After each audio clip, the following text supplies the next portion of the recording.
Welcome to you all. Good to see you. Today, we are going ahead and taking on the further of the Bhakti Yoga. What happens generally, we have been talking intensely and really intensely about Vedanta with the angle of the Jnana Yoga. We talked about intensely to a little lesser extent, but of the Raja Yoga, of the Karma Yoga, and also of Bhakti Yoga. Bhakti Yoga tends to get left out, though beautifully it has been laid down that Bhakti Yoga alone can take you where you do not have anything else. So, the Bhakti Yoga, why does it get left out? Is primarily is because it comes to you and me naturally in the Indian soil and also in many other parts of the religion. Because love is something which is genuine from within. But we try to take on the religion as a path to attain something.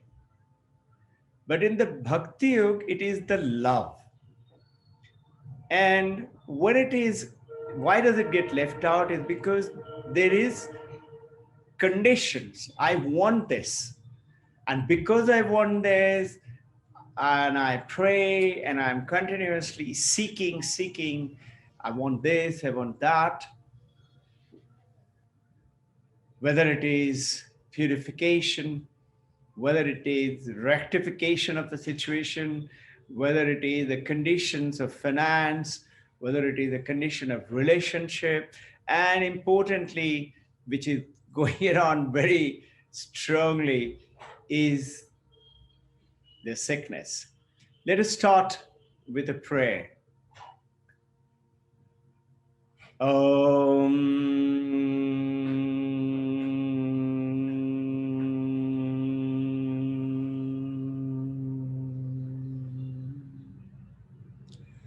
Asato ma satgamaya, tamaso ma jyotirgamaya, mrityurma amritam gamaya.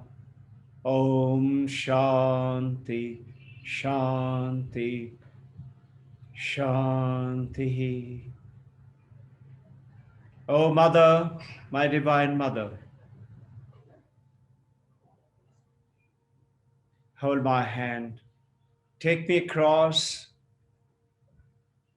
from unreal to real. Show us in this world so that we may discern and go for what is real and be able to discard which is not real. Take us from darkness of ignorance to wisdom of light. Knowingness, take us from death to immortality. Om, peace, peace, peace. So the basic journey is for us to understand, discern from this so-called the world that we are dealing with, and bring across what everybody wants is peace and happiness and joy. In which, in the Bhakti Yoga, there is a beautiful Lance, there is a nice story in the Himalaya. It says by Jnana Yoga, by Dhyana Yoga, by Karma Yoga, by Raja Yoga, it is like you are swimming across the Bhavatarani river, which is the demarcations between the so-called mythological earth and the heaven. You have to swim across that river, and naturally the life is torrential, there are sufferings, and you have to swim and go across. Whereas when you're with Bhakti Yoga, your relationship with Divine Mother, with God, with your Guru is such that God, Divine Mother, picks you up onto her lap, puts you on the boat and makes you sit on his lap. And then Divine Mother, Guru, rows the boat for you to take you across to the other side. That is the connection through the Bhakti Yoga. And our great gurus, Paramahansa Yogananda, Yukteswar Giri, Ladi Mahasaya, Swami Sri Vivekananda, Holy Mother, Paramahansa Ramakrishna, talks about all four. Bhakti Yoga bring the cravings for so-called outside things by linking wherever you go, whatever you do, bring the name God, G-O-D. But whatever you do, you're going to sit down to eat your breakfast, lunch, dinner. See God in them. It's the God who is providing it to me. Wearing your clothes, meeting your friends, meeting your relatives, your family members, see God in them. Whatever chores you're going to take it up, a business proposition, whatever work you're going to take it up, whatever studies you're taking it up, pray to God and start. Just imagine Swami Vivekananda in 1893, 11 September, when he was to talk to the Hall of International Religion. More than 6,000 people were there. By looking at them, Vivekananda felt shaken up. Imagine. Who advocates always? No fear. Abhay is the first principle. Second, asangha. Be absolutely detached. You know, I am detached. Asanga aham, asanga aham. And he goes on to say, puna, puna, puna. Again and again and again. Asanga aham. And then ahimsa. Have absolute alignment with love and care. And then ananda, be joyful. And yet, same Swami Vivekananda was afraid, nervous and speaking.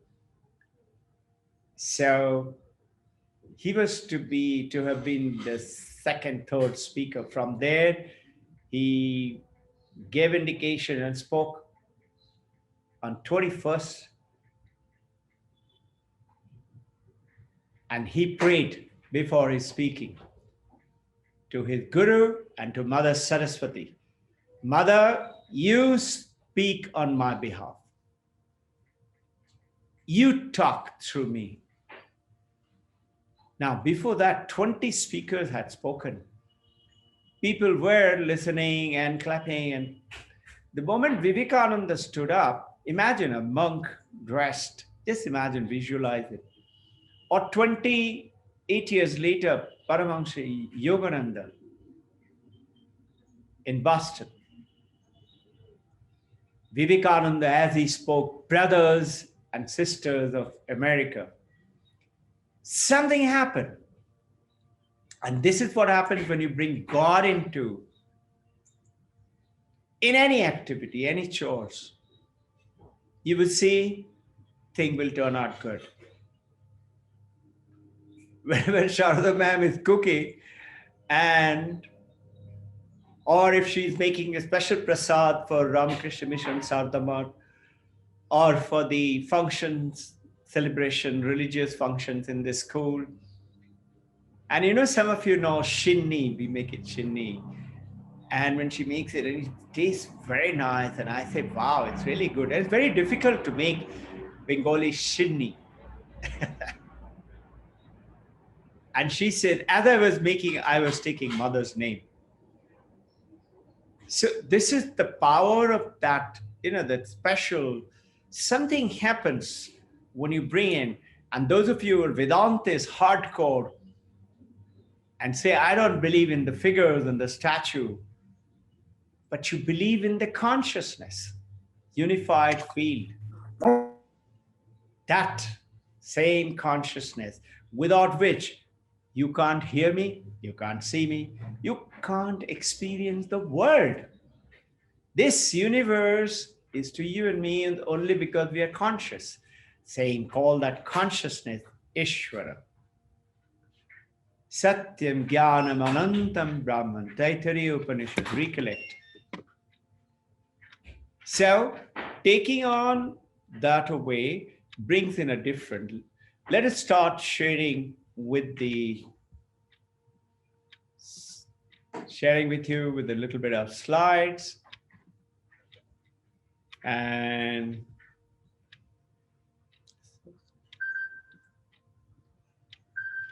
Bhakti Yoga, the path of devotions.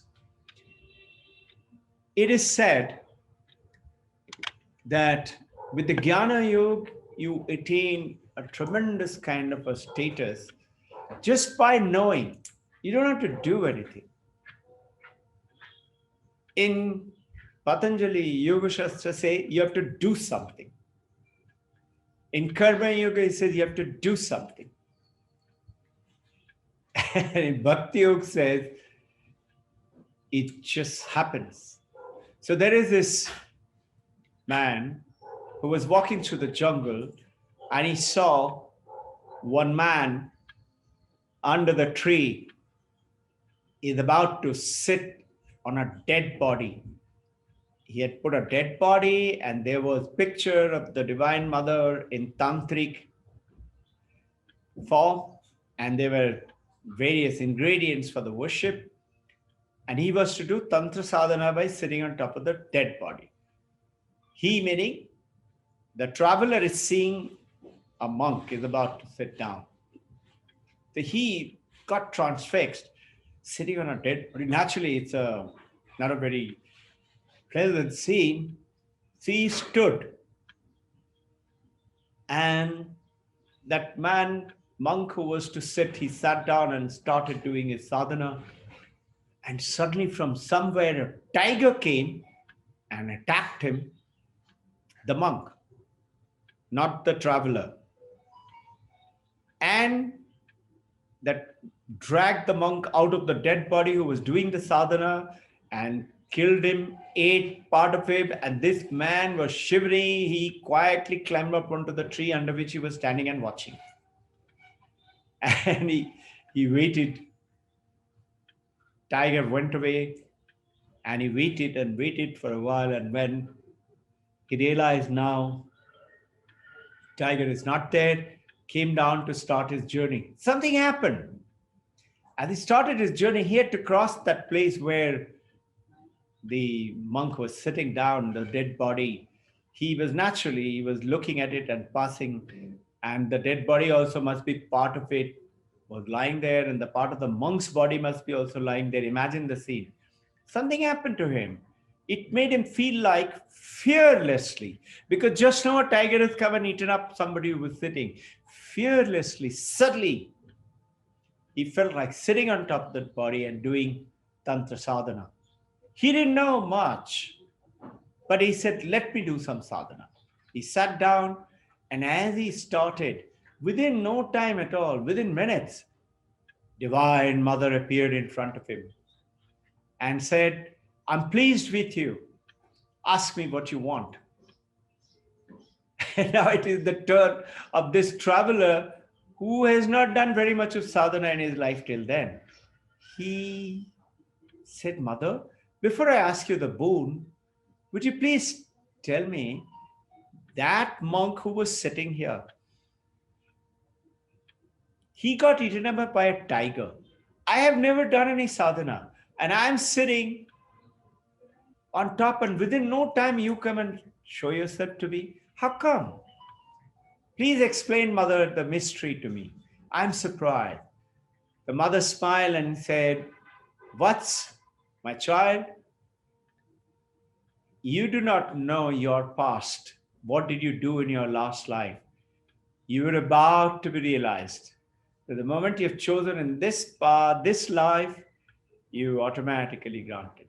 So notice, this is bhakti. The mother takes you, the God takes you in lap, rows you across. This is the power. Then why aren't there so many realized souls on this earth? There should be plenty. There should be tons of it if it is so easy. Because terms and conditions apply. What are these terms and conditions? It is very popular, and it is something to do with love. And love comes to us automatically as a mother, as a father, as being loved, as a child, as a student. Love is something natural. Everything on this universe is because of the love. Because of the love, the honeybees come and pollinate the flower, and generations take place. And same love continues. You can see the procreation of the nature and growing and building up. Then why doesn't it? This fine print terms and conditions, because you're supposed to have and cultivate fourfold. And these fourfold terms and conditions are Viveka, from where Vivekananda's name came. Discerning, being able to know what is real, what is not real. And Vairag, hold on to what is real and have Vairag, detachment, and knowing I am not for it. That is, you are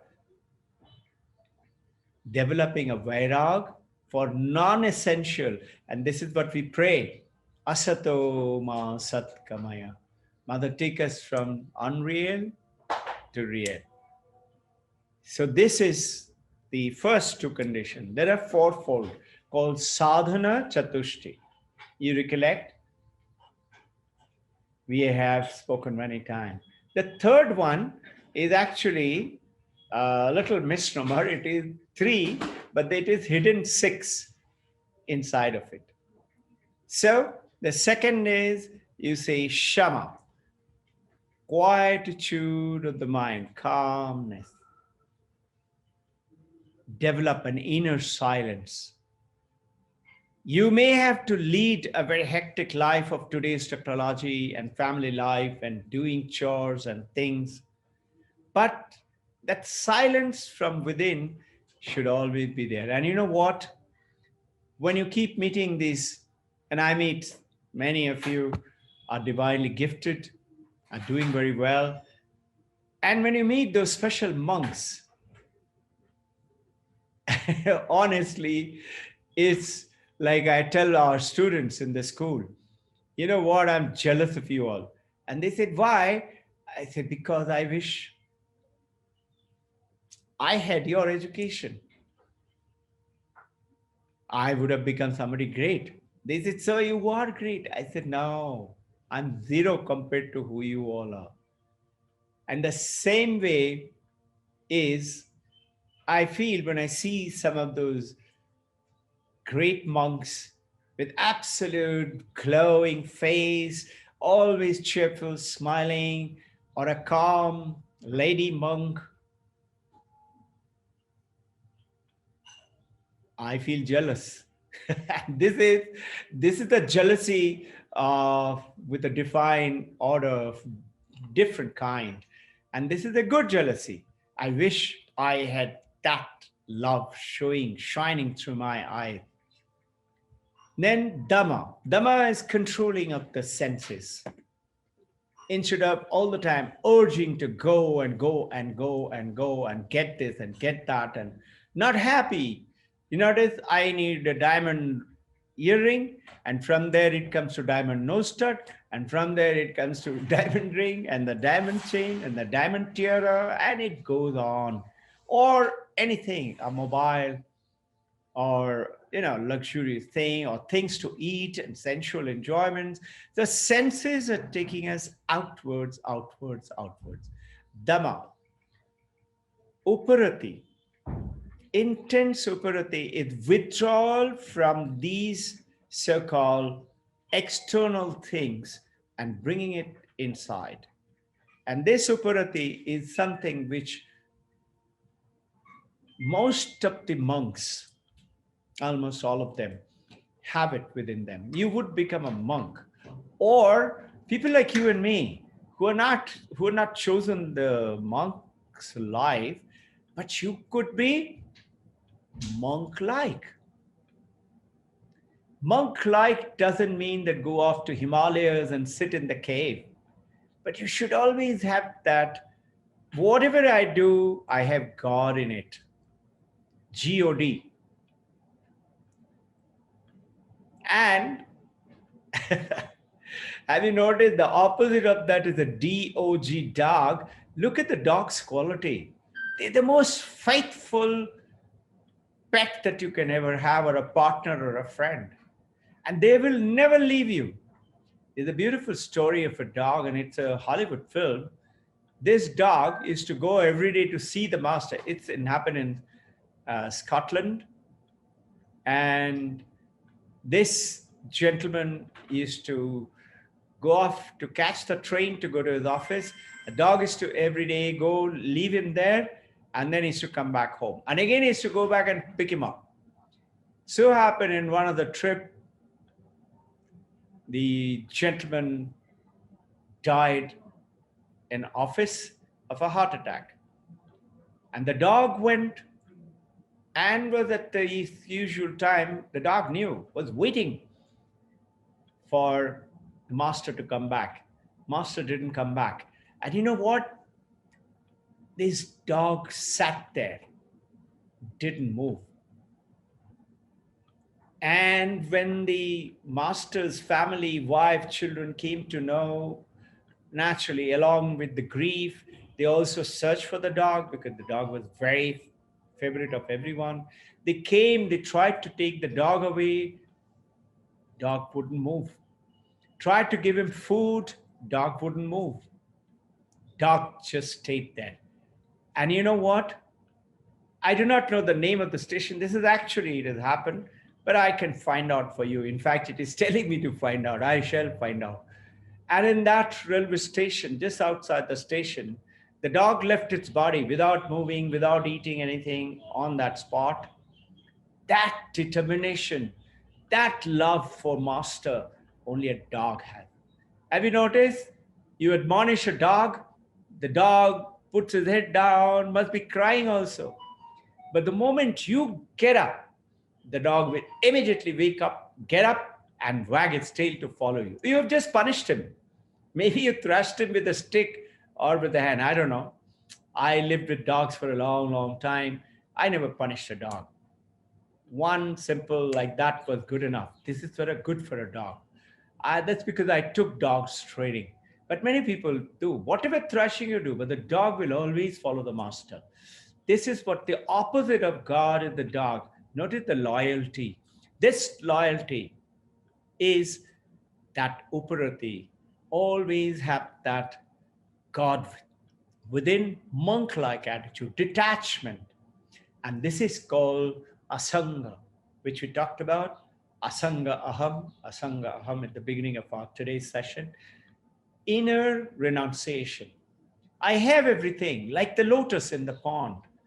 And it's essential ingredient of all the four yogas. And again and again, again and again, all great masters talk about use all four. Bhakti, Raja, Karma, Jnana. Know at the end, it doesn't mean that the Bhakti Yoga does not know. Bhakti yogis also know intensely. How? They're not studying. Paramahansa Ramakrishna said, God gives it to you, direct knowledge. He said, my mother has taught me everything. And he didn't even know how to read. And that is the power. And then comes samadhana. Samadhana is having withdrawn. Now you utilize that power time to study, to understand, to learn, and utilize it to become calm within. Withdraw the senses, which you've done already, Shama, Dhamma, Uparati, with that power collected from outside to inside and hold on to it. And then comes Titiksha, that solid attitude, I shall not give up. Guy is climbing the Mount Everest, many times slips and falls, but not give up, continue to climb. The guy is going for the Wimbledon or a World Cup, not gain, but not give up, going on, Titiksha, that absolute holding on to it. And then comes something very important, which we often have spoken about, is called Shraddha. Shraddha, whether you're learning from a teacher or a cook, how to cook, from a chef, or learning to drive or an instrument, or a foreign language, or mathematics or science, or from Guru, or from God. Have that Shraddha, respect for the text, for the book, and for the teacher. And that Omkar, Pranabadhvani, Anantanada, Pranava Dhvani, endless, without any break. Anahat, this is Ahat. Anahat, without striking anything, that sound. Automatically, you'll have Shraddha, and you will hear, you will experience in this journey, you will see. If some of you already are doing it, I know it when I see you. Some of you may not do it. I've been there for a while. Just hold. It will happen. All you have to do is to do it not to get it, but do it because I love God. I am that monk-like. The more you do it, the more you get into that kind of a world. And then, mumukshattam, mumukshattam, mumukshattam. Persevering, persevering, persevering. Not at all giving up. So, in this parts, Vivekananda is talking about very simple, that he says that I have seen many who understands Vedanta, understands this spirituality, understand it, but very few realize.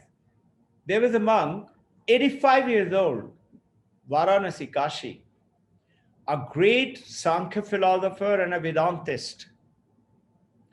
At 85, he was quite healthy. He decided to give up Sankhya when he was a great Pandit and was the Hindu university. He was a teacher, professor there. He decided to stop Vedanta and get onto astrology.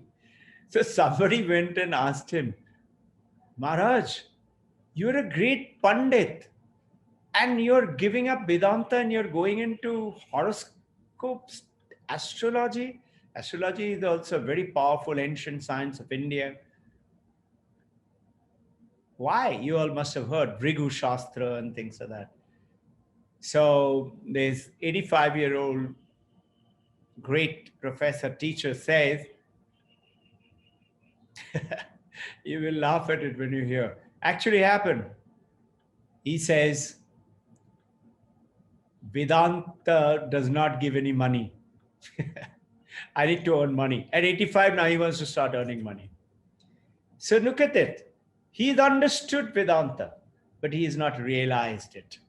When that realization comes in, then it's that love, that bhakti oozes out, and it's two ways. You know, there is one lady monk. She's an American.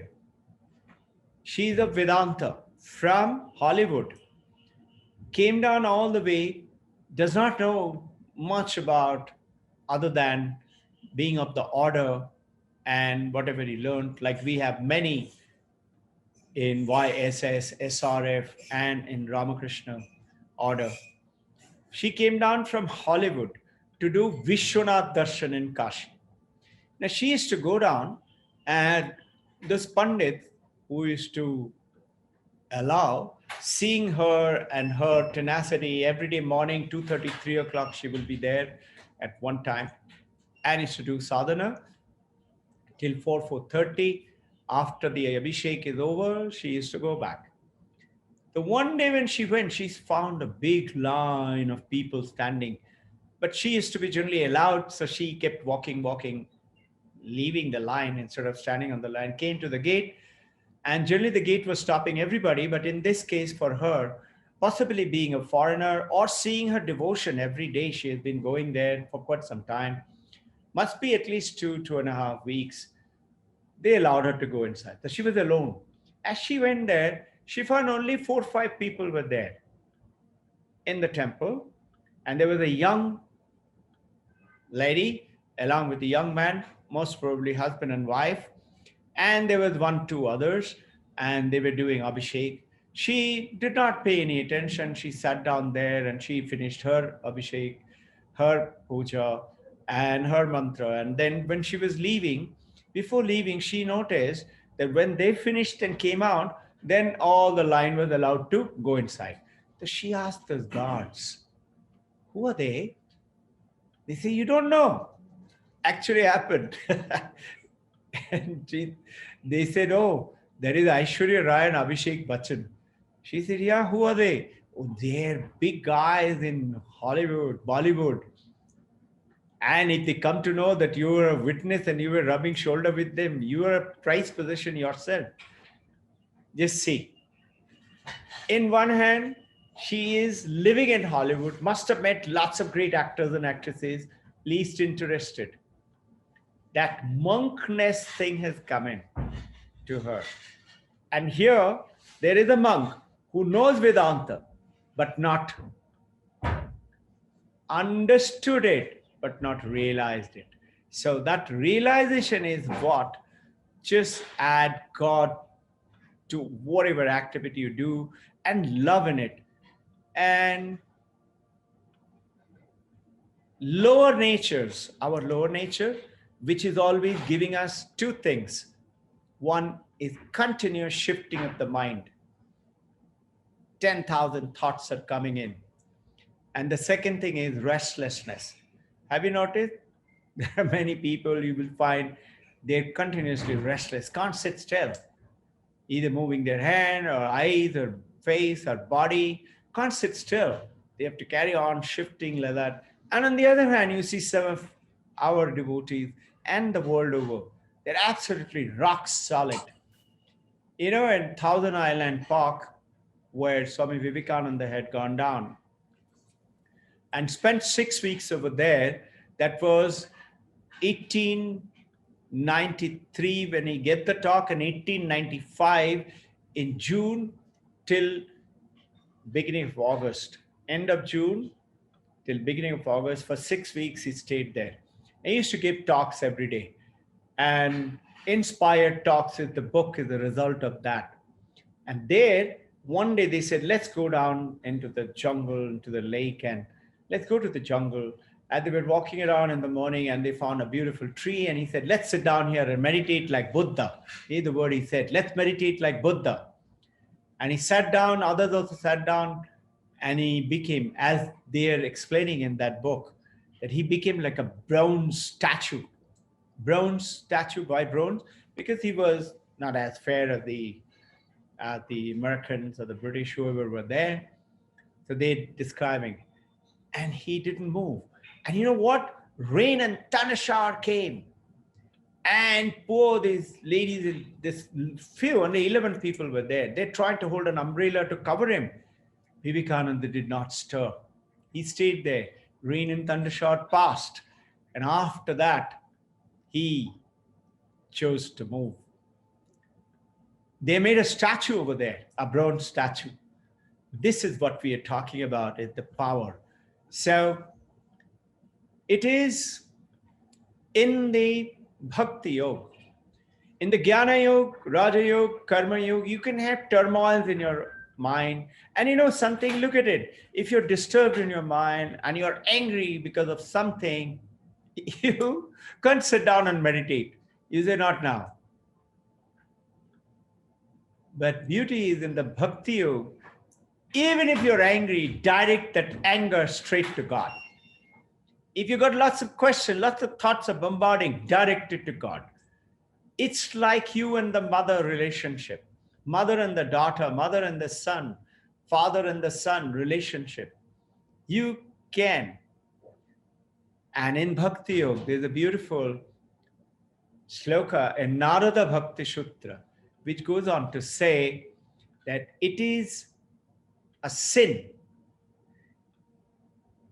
to, in front of God, be unhappy.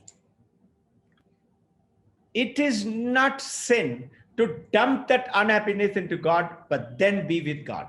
Dump it onto Him. Say, come on, God, you take care. You're my Father. You're my divine mother. What am I? Why am I suffering? There was once Paramahansa Yogananda, when in Senator, I've been to his room and meditated over there. There, he went into Samadhi, and the Divine Mother came. And for almost 4 hours at night, he called Dayamata. He knew he's going to, and Dayamata came with a couple of other disciples. And they wrote down also whatever he was talking, totally engrossed. So this unhappiness in the presence of God is an offense as per Bhakti Sutra against God. So in Bhakti, in other yogas, you know that I'm disturbed right now, I will not do the meditation or yoga practice. I'll wait for a while. But in Bhakti, there is no embargo. You're allowed. And this path of knowledge or the devotion, you go ahead, unmanifest, which is supposed to be causing a tremendous amount of difficulties, suffering for the embodied soul and the body. You go ahead and dump it in just adding very simple, to my God. Add that word, to my God. I am going to eat, I first offer it to my God. And automatically comes in a different kind of a presentation, preparation. There is a beautiful story in the Narada Sutra. It's called Vikshu Pada Prasarana. Vikshu is beggar, Pada is feet, Prasarana, laying it, stretching it. What is this story? A Vikshu comes in, Vaishnavi Vikshu, and says, I don't need much. I just need one corner of the room. Now you see, Vikshu don't want to be rude and say, all right, okay. He comes and sits in one corner and takes out little Gopala, Krishna Gopala, and puts it in front. And slowly, sitting there, he stretches his legs. It is another story in the Arab land. They used to say, a camel puts its head inside, and then the camel slowly comes and enters the house. The whole house will be shaken up if the camel is entering with such a huge body. Same thing here. He stretches his legs and he sits, and he say, oh, instead of corner, he's stretching his leg and he's lying down. It's all right. After all, he's a bhikshu and he's a Gopala. Next day morning, you find he's picking up your flowers from the garden, and the best of the flowers. And he said, Gopala has to be given the best of the flowers. So naturally you would say, yeah, yes, okay, Gopala, you can't say no, you don't give it to God. And then as you go to cook your breakfast, he said, wait. You can't cook anything. There has to be a special corner for Gopala. And first prasad goes to Gopala. Let me cook for Gopala. So he takes over that one corner and he starts. He said, do not attach it. It is not only meat and fish and chicken, but do not do it with any other food. And you cannot do juta and all that stuff. You all are very well aware. Juta is touching with the tongue or with your eyes.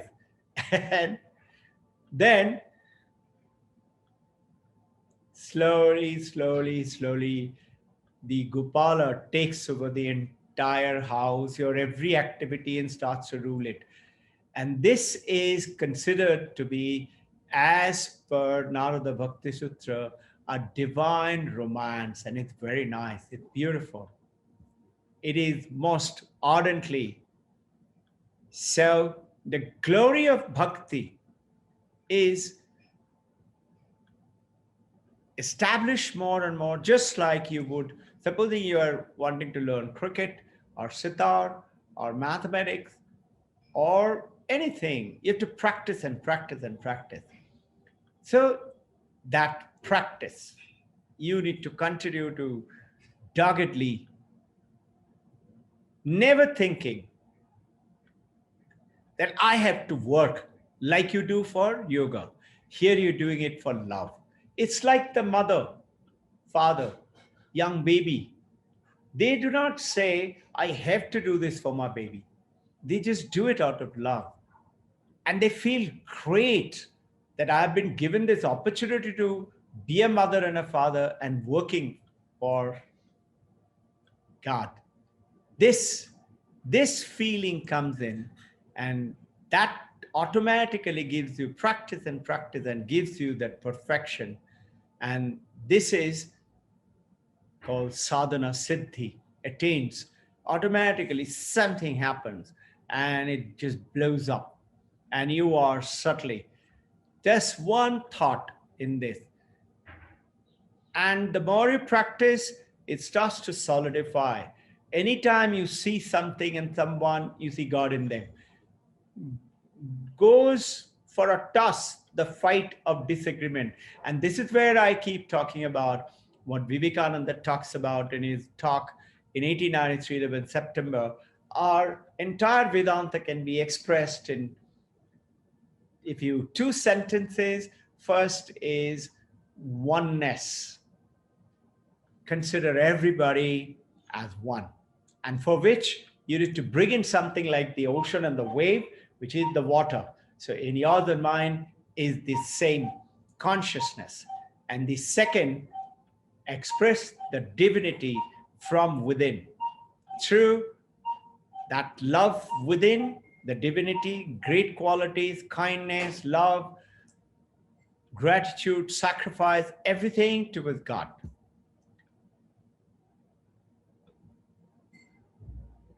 As it is laid down, Narada Bhakti Sutra is one of the great on Bhakti Yoga, a great book. Those of you must read.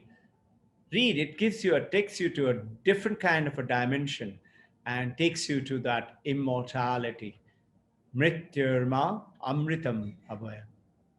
The knowledge automatically comes. God gives you the knowledge now without you studying. Does it mean I should not study?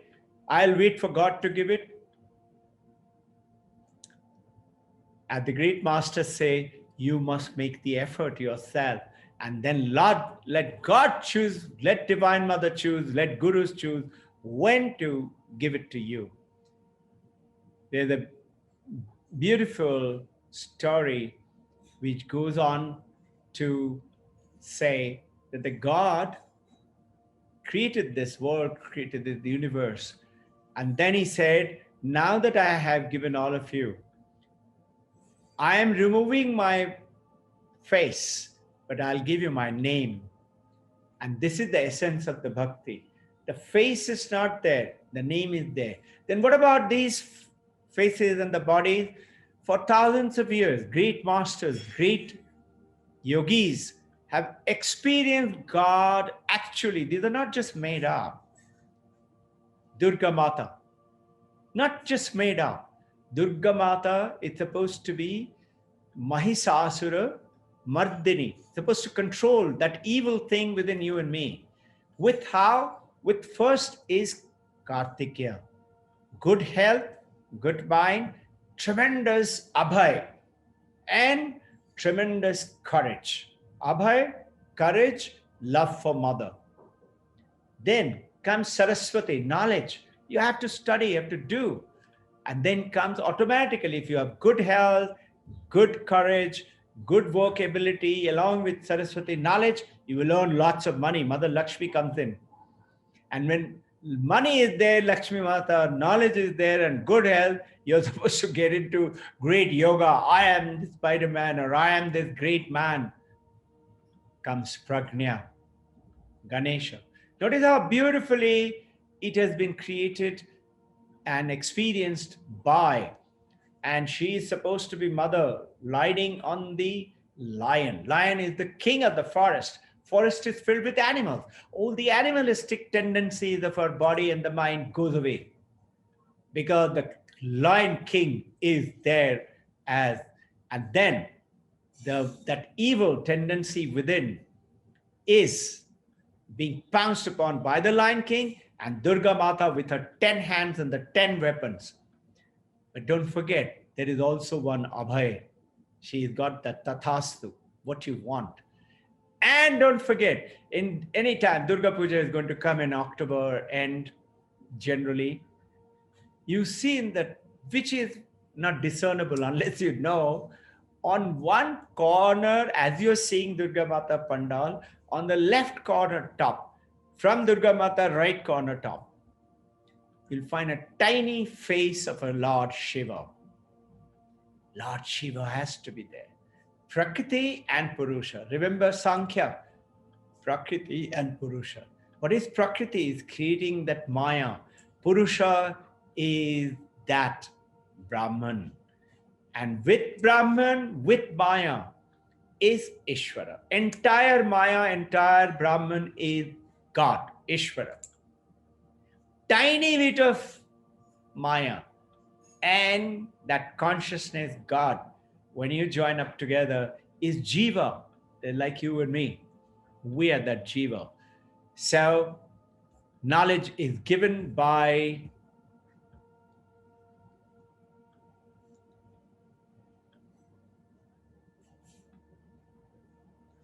it is not something like that you have to say that, okay, I believe in God.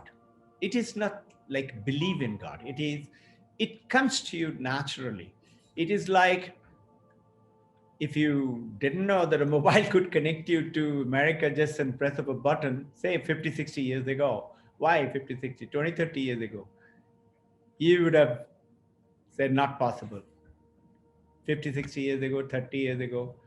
This one little thing, connect me to America. Yeah. Disbelief.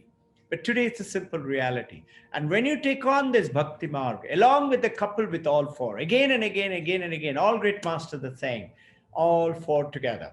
And this is what we are practicing. If you notice, we are doing the practices of the Raja Yoga first, the exercises, then going into the breathing and meditation toward the Samadhi state. We are also doing the Japa. We are doing the Hamsa, the Omkar meditations, and then we are practicing, understanding, reading Vedanta, talking about it together. And the karma, working, seeing the goodness and the God.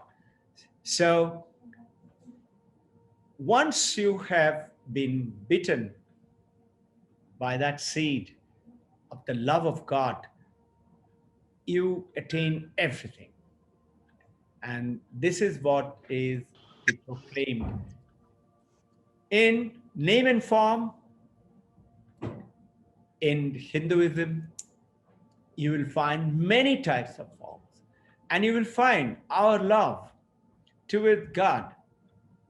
Father and the child, mother and the child, Balagopal, Yashoda. You have friend form, Arjuna and Krishna. You have the Lord, that is, you are the Lord, I am the servant form. You're the father and the mother, I am the child and the son. You have the Guru form, in every form. So there is a beautiful statement here, which is Vivekananda used to use it very often. And he used to say, humanize the divinity. Humanize. That is the human relationship. Just now what I talked about, father, mother, son, daughter. And divinize the human relationship. That means see God in your friend, in your husband, in your wife, in your children, in everyone, automatically you go into a different kind of a world of appreciation. So, you see, if Paramahansa Ramakrishna, he used to be very fond of those days. The pictures were taken under the big black boxes. Most of you must have seen it still. And there has to be a silver nitrate plate at the back. And when the shutter was clicked, the light came, and in the glass, otherwise no image can come. But that layer of the silver nitrate is to take the image. And this is what is our gurus are saying. Have that layer like the silver nitrate within you and have that image all the time, strongly.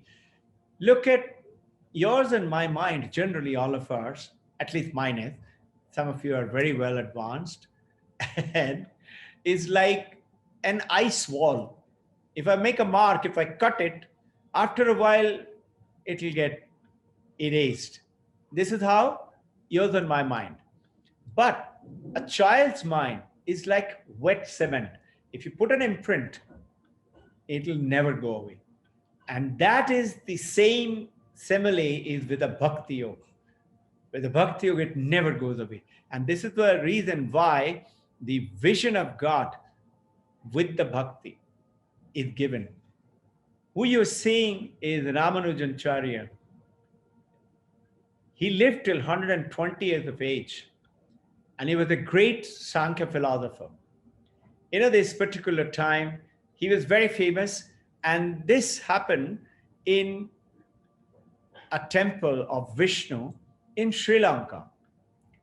And the temple's name is Ranganathananda. Now, during the celebration, 1,000 years ago, okay, Ramanujacharya, 1,000 years ago, Sankhya philosophy, Vishishta Dvaita. Now, there was a celebration.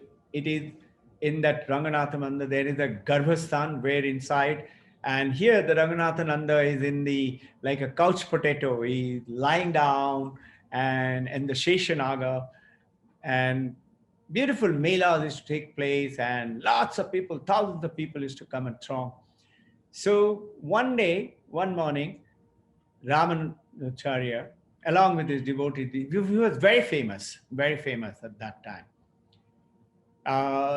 He was watching all the devotees coming down, and he was just enjoying those lovers of Vishnu.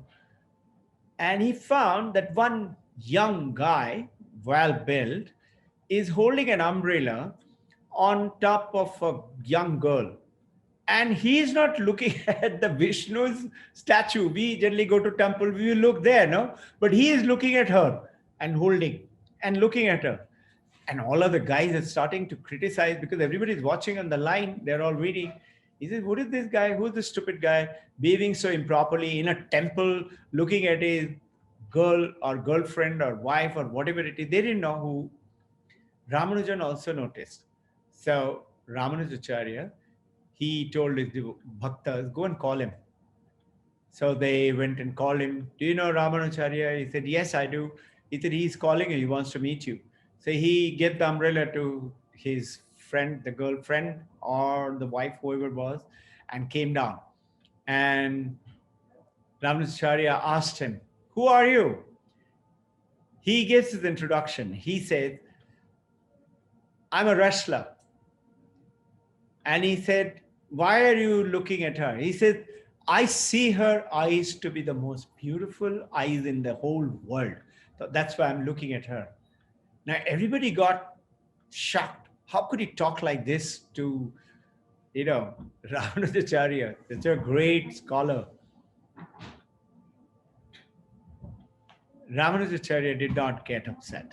He told, okay, do you want to see even more beautiful eyes than her? The best eye in the world? He said, yes. He said, then come in the evening, in the Sandhyarati time. So he goes in there, In the evening, before going, he said, will they allow me to come in? So Ramanujacharya said, tell them that I have called you. So he took the permission from the gate, and Ramanujacharya saw him also. He must have been waiting for him. He took him, held him by hand, and took him. And in the Sandharati, there is a beautiful statement in the Bhakti Sutra that if you see Lord Vishnu in the dancing light of the Sandharati, that diya's light and the light of the fire that you're worshipping him with, then your 1,000 years all the bad karmas and papas will get vanished. It is just a way to excite the devotees that have been laid down. So as it was coming and the eyes were being lighting up, Ramanujacharya caught his hand and he said, there, can you see the most beautiful eye of this universe? And it said that this young boy, wrestler, along with Ramanujacharya, looked at the eye, and the God's eye became alive and looked at back into him. And young boy went into samadhi. Ramanujacharya, also holding his hand, went into samadhi. Later on, it is said that this wrestler married the young girl, and there are lots of stories about them subsequently. But see, this is the bhakti, the journey of the bhakti. The taking on these illusions which are there is the Maya. The Maya comes in and couples with the Brahman is Ishvara. Without that Maya, Prakriti is the Maya. The Purusha, Brahman, cannot be a witness as Ishvara. Maya has to be there. Maya gives you the form, name, and function. And Brahman gives you the consciousness. But when you have tiny bit of Maya, tiny bit of Prakriti, along with the consciousness, you have Jiva like you and me. There are two types of Maya, which often Paramahansa Ramakrishna had talked about: Vidya Maya and Avidya Maya. Avidya Maya makes us restless and gives us anger, hatred, jealousy. I don't believe you, I don't trust you. This is the only way to do it, no other way to do it. Or you say, let me try this one and let me try that one. This one is very dry. I'm not understanding it. Let me try that one. This is why ancient masters, they try all 4 yogas. And also say that if you want to drink a bowl of soup, you don't need 6 spoons to drink it. 1 spoon is enough. So while you're practicing all 4, you may say that I find that Karma Yoga is a little too tough for me. I wish to do more on Jnana Yoga and Bhakti Yoga. Or I wish to do meditation and Bhakti Yoga. Or I want to do meditation, Bhakti, Jnana, and Karma. Choice is yours. There is no restrictions in the Avidya Maya tells you to go into Vidya Maya. Vidya Maya gives you liberation, moksha, and relieves you from this world of Bhakti. Vidya Maya is compassion, is sadhana chatushti. You remember? Viveka, Vairaga, Shama, Dama, Uparati, Titiksha, Samadhana, Shraddha, Mumukshattam, Mumukshattam, Mumukshattam. Do not give up, continue again and again and again and again. We have lots of beautiful material, more to talk and discuss. We should take it on more. Bhakti Yoga is extremely powerful. We all have it. We say, oh, Viveka, where is it? We have it. Otherwise, you will not be sitting over there. You might be watching a cricket match somewhere, or maybe going for a party, or because of the lockdown, all at home and sitting down for a long extended breakfast and gossip session. But you have Vairag. And because of that Vairag, only you are sitting down and listening. Some may be with utter attention. Some may be with little drifting here and there. It's all right. Sometimes you have seen that when we used to do it on the Sunday, some may even go off to sleep. It happens. It's all right. Sometimes you may come with the children. You notice I am absolutely okay with the children. I do not get disturbed with the children. Problem is, only it becomes the problem when you are not paying attention and playing with the child. Then the child is not okay. But if the child is there, let the child play around. But you have your transfixion there. Just like when you're watching your favorite cricket match or a television show or reading a book or writing something very serious, and a child comes and says, Mommy, Mommy, or Daddy, Daddy. You say, Beta, not now. Or somebody might say, What?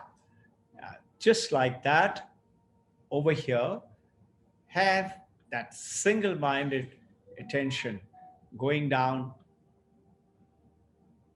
enlightenment would come. This creation, there's a beautiful story of the creation starting and God giving the name and God removing the form from the human mind. And just like the in the farmland, once the crop has been cut and everything has been removed, the grandmas, generally the old lady, along with Bahu or sometimes alone, she will go down with one or two other lady into the land and pick up seed of various kind and put it into old rags, tie it up and keep it aside. When the next season of the rain time comes, she will go, the soil would be ready, she will get those seeds sprinkled, again they'll reform. And this is what is talking in Bhakti Yoga, that there is annihilation, pralaya, that this universe will get annihilated and all of us will die down. But the seeds of ours, of the consciousness, one, which is one consciousness and everywhere, and the mano buddhi chitta ahankara, these things, they don't die away. Body dies away, but they call sukshma sharira. They're going to continue and come back, rest for a while like a bubble in sleep. What happens when you die? Some other time we'll talk about it. It's resting, and now it takes rebirth again towards fulfilling your mission to become one. So in yours and my journey, we have been blessed.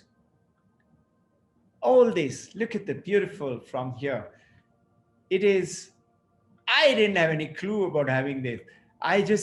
We just came to know, be about Babaji. I didn't even know how it looked like, excepting that little autobiography picture I called a guy when we just bought this place and said, come on, start painting it up. And this is how I kept getting message in my meditation. On the left-hand side, Paramahansa Yogananda, Yukteswar Giri, Lahiri Mahasaya. On the right-hand side, Swami Vivekananda, Holy Mother Sharada, and Paramahansa Ramakrishna.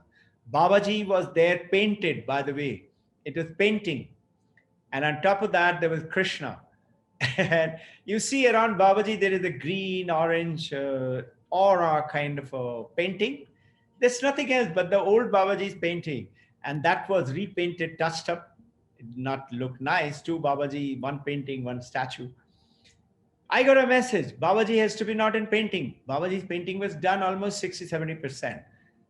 I told him, sorry, it cannot be. It has to be a statue. Now I got a message of statue. Now I was thinking, my God, who's going to do the statue? It's going to be so expensive. I didn't have any clue. So I asked this painter only who was doing, do you know somebody? He said, sir, I only do it. I said, really? How long will you take? He said, 6 months. I said, no. I gave them the task on 11th of November. And it was 2007. I said, listen, on 5th January, Paramahansa Yogananda's birthday, I have to do the inauguration. You can't take it more than 24th, 25th of December.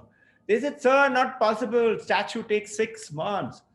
I said, look, if you can't do it, tell me, I will give it to somebody. Then he, a little bit of bicking and biting, and eventually he said, okay, I'll do it. Somewhere around 15th of December, that is almost 1 month. I rang him up. I got a message in meditation, nothing is happening. So I rang him up and I said, listen, there are 2 books lying there. Can I see this book? Sharada? There are 2 books lying there.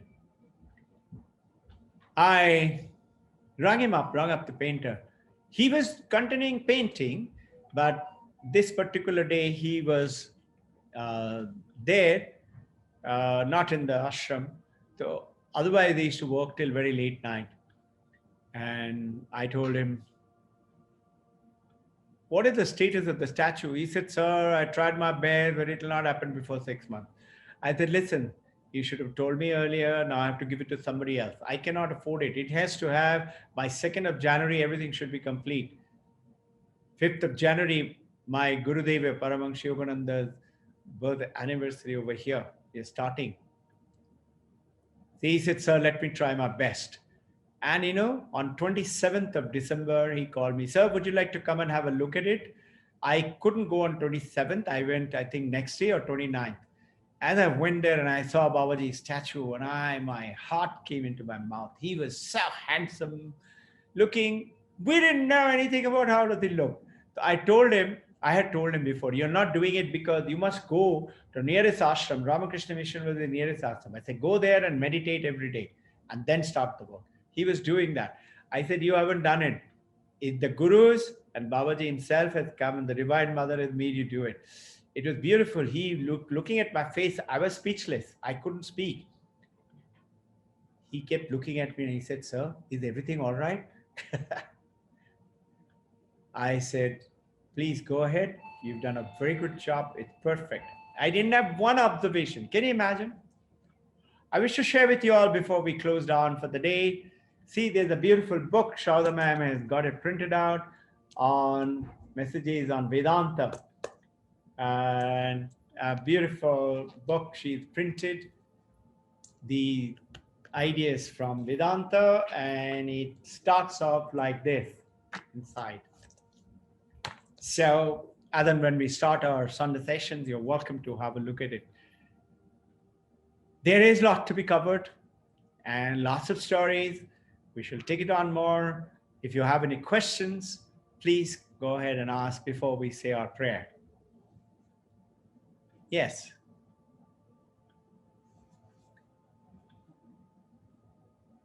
If you have no question, let me end it with that little story which should be engraved into your consciousness and heart. Is the washerman who is to wash his clothes, collect the clothes from the village and the people, go down all the way to the river, and he is to scrub the clothes with a beautiful stone, which he didn't know what it was. And it was always with him, and he was always cleaning it. One fine day, something happened to him. He said, I like this stone. Instead of leaving it behind, let me take it with me, and I'll bring it back again. As he was taking on the way, he went to the vegetable seller and asked for his idea. What do you think about this stone? And this vegetable seller said, wow, it looks really nice and shiny. Let me take it. I'll buy it from you. I'll give you 10 kgs of brinjal. Those days were seers, a little old story. About 100 years, 130, 140 years old story. Paramahansa Ramakrishna used to tell this story very often. And that diamond, as you know, thereafter he went to the jeweler guy, he went to the cloth guy, he went to the diamond merchant. He was guided.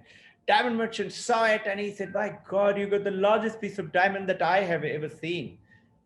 And he gave him crores of rupees and all his suffering vanished. So that diamond is inside you and me.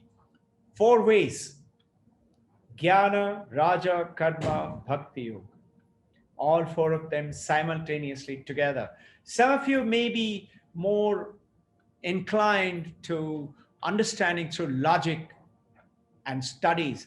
Take on Jnana Yoga. Some of you may be interested in more of a love and want to keep your hand and mind and the eyes busy. So you wish to put chandan and flowers and belpatta and agarbatti and arati.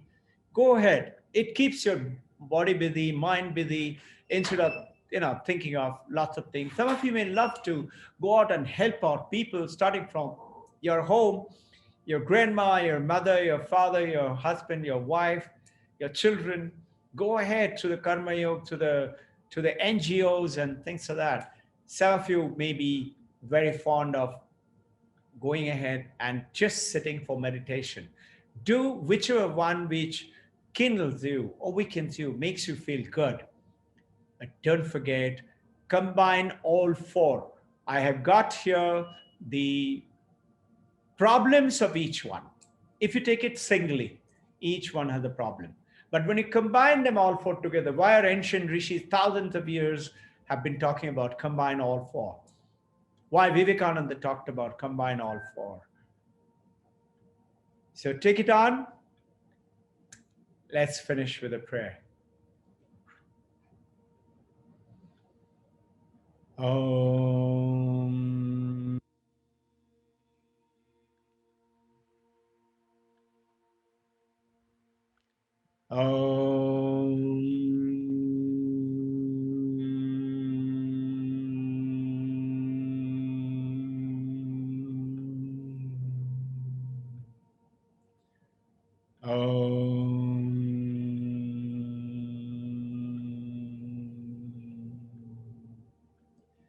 May you all be protected by Divine Mother, Krishna, Brahma, Vishnu, Maheshwara, Babaji. May you be protected by Paramahansa Yogananda, Sri Sri Yukteswar Giri Lahari Mahasaya, and be guided by health holding your hand. May you be guided and protected by Swami Sri Vivekananda, Holy Mother Sarada, Paramahansa Ramakrishna. May be protected by all the power of the nature and withdraw the sensual distractions taking you outside and utilize it towards one and that titiksha without giving up. May the Divine Mother bless you all with the Guru's grace and Babaji.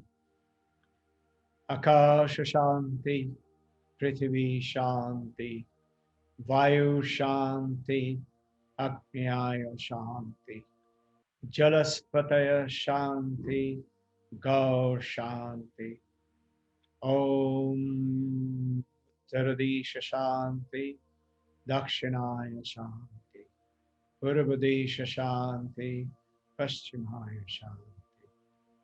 Om Shanti, Shanti, Shanti.